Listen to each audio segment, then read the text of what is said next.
বিসমিল্লাহির রহমানির রহিম। আমি লায়লা খানিজ লাকি, রায়পুর উপজেলা চেয়ারম্যান। আমার পক্ষ থেকে বাংলাদেশের সকল সাংবাদিক তথা রায়পুরের সাংবাদিক সবাইকে আমার প্রতি সালাম, আসসালামু আলাইকুম। প্রিয় সাংবাদিক ভাইরা, গত বৃহস্পতিবার আমি অফিসে এসেছিলাম এবং আমি আমার অফিস যে কাজকর্ম ছিল সেইটা শেষ করে আমি যথারীতি কারোর সঙ্গে কোনো বাক্য বিনিময় না করে এখান থেকে আমি সোজা আমার নিজের গাড়িতে চড়ে আমি আমার অফিস ত্যাগ করি।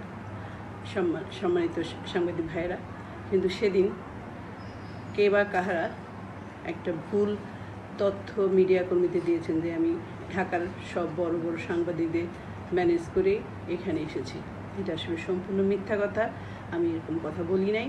তাই যারা মিডিয়া কর্মী এবং সাংবাদিকদের এরকম ভুল তথ্য দিয়েছেন তাদের কাছ থেকে আপনারা সত্য তথ্যটা নিয়ে উপস্থাপন করবেন। আপনারা সমাজের দর্পণ, আমি আশা করব সত্যটা প্রকাশ করবেন।